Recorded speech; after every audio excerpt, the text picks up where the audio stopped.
Hi all, Vijay this side. तो आपका स्वागत है वीएस मार्केट ट्रेंड पे। आज आपसे फिर मैं अपने लास्ट वीक के ट्रेड्स को डिस्कस करने आया हूँ, जहाँ पे मैंने अपने 4 ट्रेड को सेलेक्ट किया है, जिसमें से 2 में मुझे जो कि लॉस हुआ है और 2 ट्रेड में प्रॉफिटेबल रहे हैं। वैसे ओवरऑल मेरा लास्ट वीक लॉस में ही रहा है, क्योंकि मेरे सारे जितने डिफेंस के स्टॉक थे, 1-2 को छोड़ के बाकी सब में ऐसे लगे हैं। ऐसे लोग लगभग 3 से लेके लगभग 6 या 7% तक भी हुए हैं। तो इसकी वजह से मतलब मेरा वो नेट लॉस रहा है। हाँ, कुछ स्टॉक में मैंने प्रॉफ़िट बनाए थे, जिसकी वजह से वो लॉस मेरा उतना ज़्यादा वर्स्ट नहीं हुआ। जो कि बट ये तो पार्ट ऑफ गेम है। तो कभी-कभी मतलब होता है। इस हमने क्या किया था भाई, सारे डिफेंस ही मोस्टली सेलेक्ट कर लिए थे।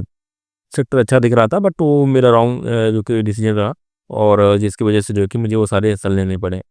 1 या 2 में किसी में मैंने प्रॉफिट उसमें बनाया होगा, मोस्टली डिफेंस सब बेकार ही गए हैं मेरे लास्ट वीक के।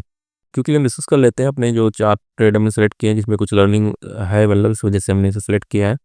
तो पहला ट्रेड है हमारा जीएमडीसी का, जीएमडीसी लिमिटेड, जो कि एक तो फैक्टर भी था अच्छा, रेयर अर्थ हमारा जो इसमें फंडा है वो उसकी वजह से, और ये स्ट्रॉन्ग स्टॉक भी था। तो मैंने इसे इधर से भी ट्रेड किया था, इधर मैं यहाँ पे आके कम्प्लीटली सोल्ड कर दिया था।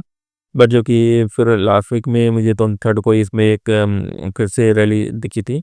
हालांकि रैली तेजी से दिखनी शुरू हो गई थी, बट मैं इसे अवॉइड कर रहा था। बट 23rd को फिर जो कि जब यहाँ ब्रेकआउट करता है ना, मैं इनिशियल लेवल पे ही यहीं पे इसे को मैंने बाई कर लिया था। और उसके बाद मैं इसे 24th को जब ये सस्टेन नहीं किया, मैं यहाँ पे सेल करके निकल गया था। और ये मेरा जो इसका बाइंग और सेलिंग रहा है, अगर मैं ये पोर्ट्रेट अपना वो शेयर कर रहा हूँ, तो 578 पे मैंने इसे बाई किया था और 68 पे मैंने इसे सेल कर दिया था, जो कि टोटली। और ये 24 को मैंने सेल किया था इसे। और दूसरा ट्रेड था, इसको बाई करने का रीज़न वही था कि ये काफ़ी जो कि नाइस स्मॉल बेस बनाया था 10 एएमए के ऊपर। तो ये रीज़न था इसके बाई करने का, और स्ट्रॉन्ग भी स्टॉक, और ये ज़्यादा अभी एक्सटेंड नहीं हुआ था, और ये अच्छा डिसीजन भी रहा अभी तक। हालांकि ये फिर से वही बेस बन रहा है वैसे ही, बट अब ये काफ़ी रिस्की है, इसलिए मैं यहाँ से निकल के अभी तो सारे मैंने क्लोज कर रखे हैं, मेरे मोस्टली पोजीशन क्लोज है। और उसके बाद एक स्टॉक ये रहा जो मेरा निगेटिव में गया है, उसमें मैंने इस ब्लू कैंडल पे मैंने यहाँ पे 24 सितंबर को जो है कि इसमें एंट्री किया था, क्योंकि ये भी सेम लगभग सिमिलर काइंड सिचुएशन था। एक स्मॉल बेस बना के, हालांकि बेस इतना प्रॉपर नहीं था, यहाँ एक मूव आया था, सस्टेन नहीं किया था, फॉल आउट यहाँ पे फेल हुआ था, लेकिन फिर से इसने मूव देना शुरू किया, तो मुझे लगा कि यहाँ पे जो कि हो सकता है ये अब इसे जो कि कंटिन्यू करें। और ये डिफेंस का स्टॉक भी था, तो मैं इसे थोड़ा-सा मतलब इसकी वजह से इसमें एंटर किया था। बट वेरी नेक्स्ट डे इसने फिर से जो कि रिवर्सल दिया, और ये मतलब कंटिन्यूअस जो कि फॉल ही होता गया, और मैं यहीं पे से निकल गया था। ये काफ़ी अच्छा डिसीजन रहा था ये भी, क्योंकि अगर मैं इसे होल्ड करता रहता तो कोई फ़ायदा नहीं होता। आप देखो आज 4% और ये 4% के आसपास उस दिन भी गिरा है। तो ये जो कि एसएल लेने का यही फ़ायदा होता है। तो इसका भी अगर आप देख पाओ, तो मैंने 24th को एंट्री लिया था, और 26 को इसमें से बाहर निकला हूँ, यानी कि इस कैंडल पे मैं यहाँ पे बाहर निकल गया हूँ इसमें से।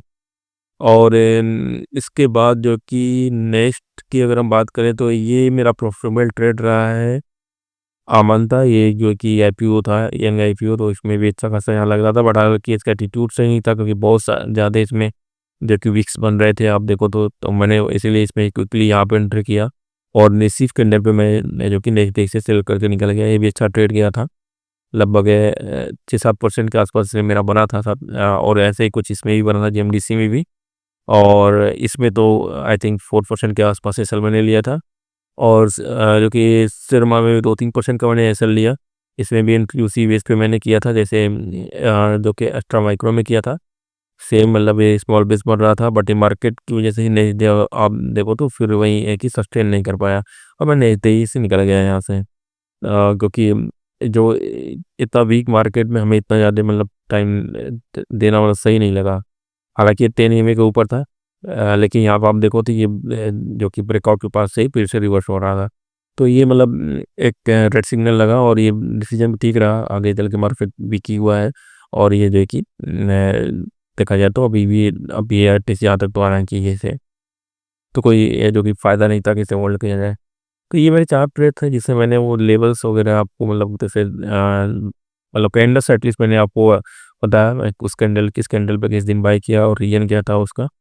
और इससे आपको भी अगर आप नए हो तो आपको एक आइडिया मिलेगा कि मतलब कि एंट्री कैसे मतलब करना चाहिए तो और कैसे मतलब एसएल के साथ इसमें निकल जाना चाहिए, क्योंकि जो मेन होता है मैं अपने दोनों लॉस और जो प्रॉफिट वाले दोनों शेयर करता हूँ, ताकि इससे आपको आइडिया लगे कि लॉस में कैसे आप बाहर निकलते हो।